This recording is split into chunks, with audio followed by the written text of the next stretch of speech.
భీమవరంలో టీటీడీ ఆధ్వర్యంలో నడుస్తున్న శ్రీ వెంకటేశ్వర బదిర పాఠశాలలో టీచర్స్ మీడియాతో మాట్లాడుతూ గత 7 నెలల క్రితం పాఠశాలకు ప్రిన్సిపల్ గా వచ్చిన పి పద్మనాభరాజు తనను లైంగికంగా అనరాని మాటలు అంటున్నారని, ఇంటికి వెళ్లి భర్తకు కూడా చెప్పలేని మాటలు ప్రిన్సిపల్ అంటున్నారంటూ మహిళా సిబ్బంది తీవ్ర ఆవేదన వ్యక్తం చేశారు.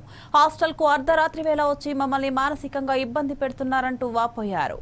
పాఠశాలలో 1వ తరగతి నుండి 10వ తరగతి వరకు మూగ చెవిటి బాధిత పిల్లలు 80 మంది పైగా చదువుకుంటున్నారని, వారిని ఎంతో జాగ్రత్తగా చూసుకుంటున్నామని ప్రిన్సిపల్ పద్మనాభరాజుపై అధికారులు కఠిన చర్యలు తీసుకోవాలని మహిళా టీచర్లు కోరారు. విద్యార్థులు పళ్ళు తింటున్నారని, పచ్చని చెట్లను సైతం కొట్టించడమే కాక టీటీడీ దేవస్థానం అందిస్తున్న భోజనం సైతం విద్యార్థులకు పెట్టకుండా ఇబ్బందులు పెడుతున్నారని ఆవేదన వ్యక్తం చేశారు. నుంచి ఇక్కడికి మాకు ప్రిన్సిపల్గా వచ్చినటువంటి శ్రీ పి పద్మనాభరాజు గారు ప్రిన్సిపల్ అయ్యారు.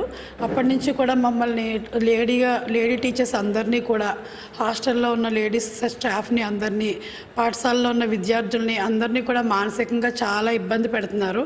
మా యొక్క క్యారెక్టర్ల గురించి కూడా చాలా అసభ్యకరంగా మాట్లాడినందువల్ల మేము ఈరోజు ఆయన్ని అడగడం జరిగింది. ఎందుకు ఆ విధంగా మీరు మా క్యారెక్టర్ గురించి మాట్లాడుతున్నారు అని చెప్పి అడిగితే, ఆయన నేను మాట్లాడలేదు, మీకు ఎవరు కంప్లైంట్ ఇచ్చుకుంటారు ఇచ్చుకోండి, మీరు నన్ను ఏం చేయలేరు, నేను ఇక్కడ రెగ్యులర్ ఎంప్లాయీని అన్నట్లుగా మాట్లాడుతున్నారండి ఆయన.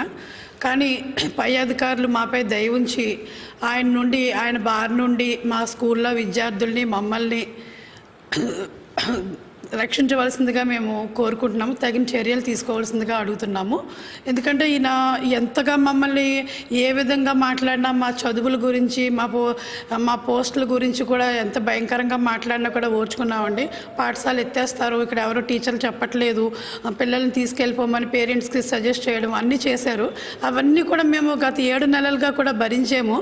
కాకపోతే ఏంటంటే ఈరోజు మా క్యారెక్టర్స్ గురించి, మా పేరెంట్స్ క్యారెక్టర్స్ గురించి కూడా ఆయన అసెస్మెంట్ చేస్తూ చాలా నీచంగా మాట్లాడడం అనేది జరిగింది. అది మేము ప్రూఫ్లతో సహా విన్నాం కాబట్టి ఈరోజు మేము అందరూ ఆయన అడగడం జరిగింది. ఆయన మీ ఇష్టం వచ్చినట్లు చేసుకోండి, మీరు ఎవరికి కంప్లైంట్ రాసుకుంటారో రాసుకోండి అన్న పద్ధతిలో మాట్లాడుతున్నారు.